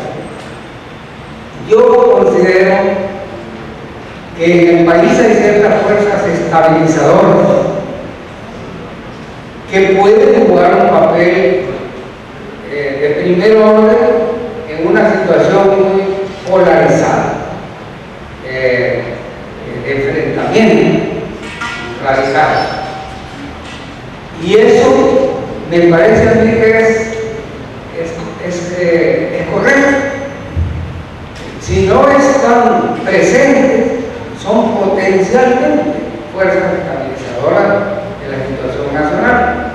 Entonces nosotros, al plantear esta idea, pensamos que las fuerzas de empresa progresistas podían ser una de las bases, una de las fuerzas de apoyo para poder hacer el proyecto una realidad.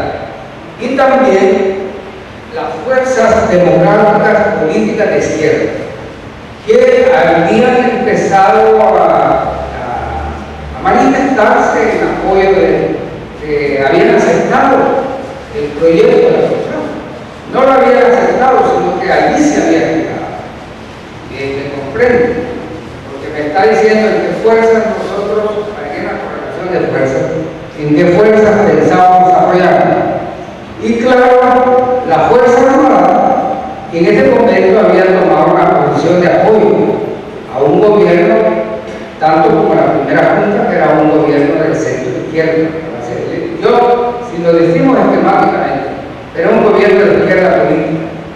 Ahí estaban, pues, muchos hombres caracterizados de izquierda y, pues, pensamos, tal vez ahí había un supuesto, una suposición de que la idea de prevenir tragedias en el país, de prevenir las muertes, podía generar más unión de las fuerzas políticas nacionales. No sé si queda claro eso. Había una debilidad, la reconozco, en el sentido de que eran partidos políticos y que había prácticamente una insurrección armada a la izquierda, que eso polarizaba la situación nacional. Pero fue una cosa, digamos, buenos propósitos, buenas ideas que dependían de la reacción de los sectores políticos nacionales, de la Iglesia misma. Y Monseñor Romero, pues, se empeñó en apoyar a la primera junta. Él lo manifestó públicamente. Pensamos que la Iglesia jugaba un papel estabilizador, la juventud militar, la Fuerza Armada también, y así el exterior con un apoyo inmediato a la primera junta. En cosa de días habíamos recibido todo el reconocimiento internacional basado en que la proclama estaba proponiendo reformas y también un diálogo, una solución dialogada. Entonces esa es la situación, pero al radicalizarse la situación más que caer la primera junta, entonces también por su propio peso fue radicalizándose toda la situación del país. ¿Queda claro?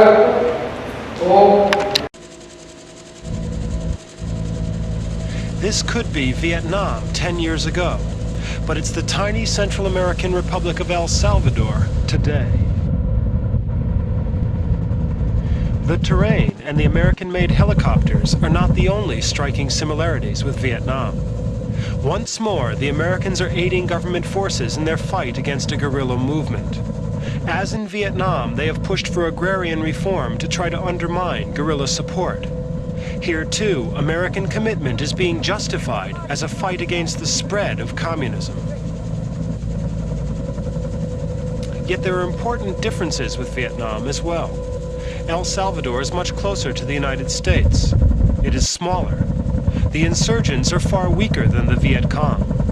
American policymakers believe the situation in El Salvador is far more manageable than Vietnam. The Reagan administration in America has decided to upgrade its military aid to El Salvador. The new president justifies this action by pointing to communist interference. He alleges communist arms are being supplied to the guerrillas. El Salvador is viewed as a test of his administration's will to halt Soviet subversion. In recent months, the United States has sent in $35 million American dollars of military equipment and 54 military advisors. They believe the aid has had a positive effect in strengthening El Salvador's army. It's argued the troops are better supplied and more